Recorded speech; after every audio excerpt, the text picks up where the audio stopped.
আসসালামু আলাইকুম। আজকে আমরা দেখব বাইন্যান্সে কিভাবে আপনারা ডলার এড করবেন বা ডলার কিনবেন P2P-র মাধ্যমে। আপনারা বাইন্যান্স ওপেন করার পরে এরকম চলে আসবে এবং সেখান থেকে নিচে এখানে অ্যাসেটস ডান পাশে নিচের কোণায় এখানে অ্যাসেটসে চলে আসবেন এবং এখান থেকে উপরে ফান্ডিংয়ে চলে আসবেন এবং খেয়াল রাখবেন সেটা এক্সচেঞ্জে আছে। তারপরে এখানে P2P যেখানে লেখা থাকবে সেখান থেকে P2P-তে ক্লিক করবেন। ক্লিক করার পরে আপনি এখান থেকে BDT সিলেক্ট করে দিবেন। উপরের এই কোণায় বিডিটি থাকবে, এখানে থাকবে ইউএসডিটি।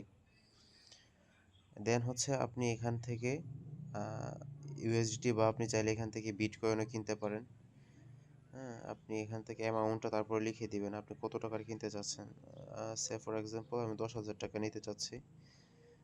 সো আমি 10,000 টাকা এখানে লিখে দিব।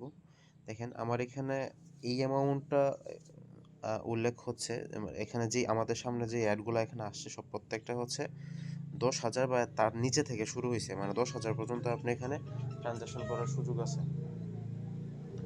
সো এখন আমরা যদি ইউএসডিটি নিই সেক্ষেত্রে এখানে ইউএসডিটি আছে 10,000 সিলেক্ট করা এবং পেমেন্ট মাধ্যম আপনি সিলেক্ট করতে পারবেন। যেমন এখানে বিকাশ, নগদ, রকেট আছে। সো আমি এখান থেকে বিকাশটাকে সিলেক্ট করব, নগদটাকে সিলেক্ট করব, রকেটটাকে সিলেক্ট করব।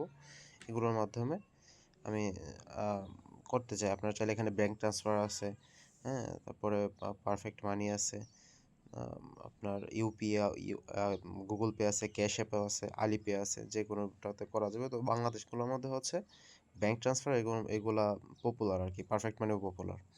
সো আমরা এখন নগদ এবং বিকাশে দেখাচ্ছি এবং আপনারা যারা ব্যাংকে করবেন ব্যাংকের সিস্টেমটা অন্য একটা ভিডিওতে দেখাবো না টোটাল। সো এখন বিষয়টা হচ্ছে এখানে আসার পরে আপনি দেখেন আপনি অ্যামাউন্ট লিখছেন কত হাজার টাকা আপনি মিনিমাম করতে চাচ্ছেন, মানে আপনি যতটুকু করতে চাচ্ছেন সেই পরিমাণটা এখানে উল্লেখ করে দিবেন। এরপর হচ্ছে আপনি দেখেন আপনার সবচেয়ে লো প্রাইস যেই মার্কেটে আছে একটা, সেটা আপনার সামনে শো হবে। এটা কি? এই যে দেখেন ডান পাশে এখানে বিকাশ লেখা আছে, অর্থাৎ এটা বিকাশে হবে। সরি, আমি আবার একটু এখানে এন্ট্রি দিয়ে দিতেছি। সে ফর এক্সাম্পল এখান থেকে আমি 15,000, এই যে বিকাশ লেখা আসছে 15 টাকা 125.66 আপনার রেট আছে এখন। সো এখান থেকে আপনি এখানে দেখেন সে কি ডিটেলসে বলে দিছে এখানে কি হবে। অনলি বিকাশ সেন্ড মানি, হ্যাঁ, থার্ড পার্টি পেমেন্ট নেওয়া হয় না, কথা না বলে কেউ টাকা দিবেন না। সো আপনাকে কি করা লাগবে, সে যেহেতু এখানে আপনার কি বলছে এটা, আপনি এখানে সিলেক্ট করে দিতে পারবেন। আপনার যদি ইউএসডিটি প্রয়োজন হয়, সো আপনি এখানে 10,000, তো আগে যেটা তো সার্চ করার জন্য ব্যবহার করছিলেন, এখানে চাইলে আপনি এখানে $100 লিখে দিতে পারেন। তারপরে হচ্ছে আপনি $1,000, সরি। সো আপনি এখানে এই ডলার দিয়েও কিনতে পারবেন বা অ্যামাউন্টটা সরাসরি বিটিতেও কিনতে পারবেন। এখানে ডলার থেকে আপনি এভাবে $100 লিখে দিলে সেটাও চলে আসবে। আচ্ছা, এরপর দেখেন আপনি কিভাবে করতে হবে। এখানে আপনি দেওয়ার পরে যদি এখানে প্লেস অর্ডার আমরা দিব, প্লেস অর্ডার দেওয়ার পরে দেখেন, সরি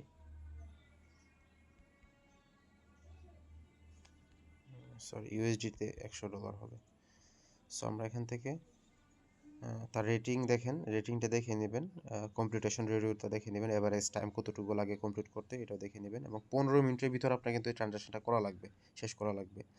সো আপনি দেখেন প্রাইসটা আপডেট করে গেছে, এই জন্য আমাকে রিফ্রেশ দিতে বলছে। আমি একটু প্রাইসটাকে আবার দেখি। এই দেখেন আমি অর্ডারটাকে প্লেস করতেছি, অ্যাডটা অফলাইন হয়ে গেছে। আমি ঢোকা মাত্র নতুন একটা দেখি, আমরা রিফ্রেশ করে নিই ব্যাকে এসে।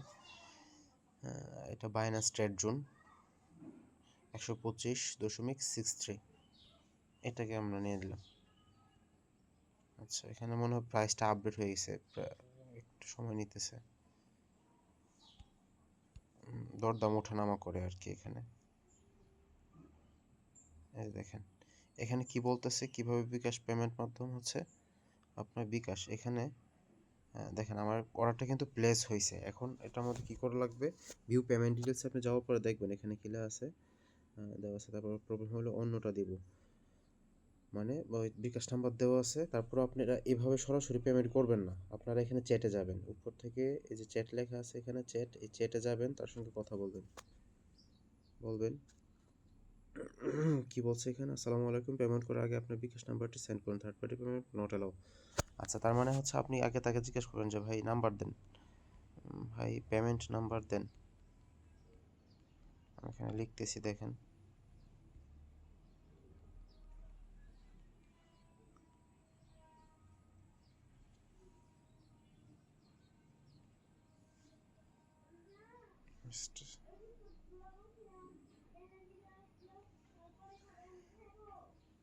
আমরা একটু অপেক্ষা করি, দেখি সে রিপ্লে করে কিনা, একটু সময় নেবে।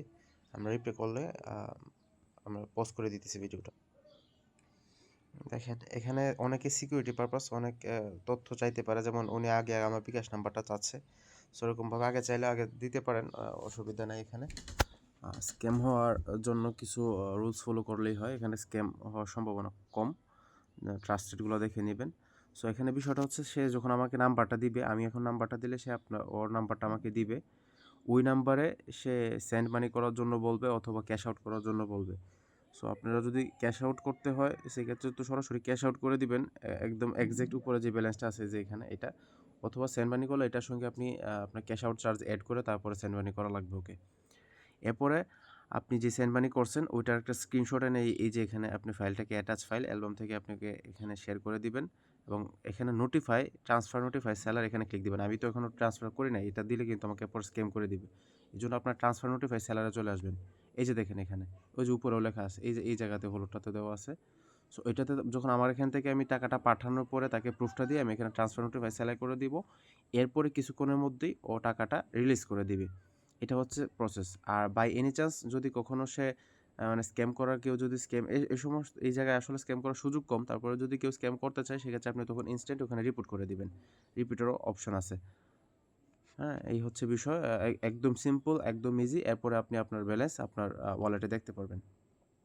এই হচ্ছে P2P-তে বিকাশ বা নগদে আনতে হবে কীভাবে সেটার প্রসেস, এবং ব্যাংকটাও সেম। ব্যাংকটাতে ঢুকলেও ওখানে আপনার ডিটেলসগুলো ওই সেলারের সঙ্গে আলোচনা করবেন, সেটা সেলার যেভাবে বলে ওইভাবে আপনার টাকাটাকে পেমেন্ট করা লাগবে, এবং আপনার কাছে যথাযথ প্রুফ রাখতে হবে। হ্যাঁ, তারপর আপনি যদি কোনো কারণবশত কেউ স্ক্যাম করার চেষ্টা করে, এটা বাইনান্সের কাছে দিলে ওর অ্যাকাউন্ট সহ ব্যান করে দিবে। সো মোটামুটি এখানে ট্রাস্টেড আছে বাইনান্সে, এগুলো নিয়ে মানে ট্রাস্টেড নিয়ে টেনশন করা লাগবে না। তবে বিষয় হচ্ছে আপনি স্ক্যাম যাতে না হন, কয়েকবার করলে লেনাদেনা করলে বুঝতে পারবেন, আস্তে আস্তে অল্প অল্প লেনাদেনা করার পরে বুঝতে পারবেন, আস্তে আস্তে বিগ অ্যামাউন্ট লেনাদেনা করবেন। আর বাইনান্স কিন্তু বড় বড় ট্রানজাকশন করার জন্য নিরাপদ। হ্যাঁ, সো ঠিক আছে, আজকের জন্য এই পর্যন্তই। সবাই ভালো থাকবেন। আর কারো কোনো বিষয় বুঝতে অসুবিধা হলে আমাকে সরাসরি নক দিবেন অথবা আমাদের গ্রুপে মেসেজ করবেন।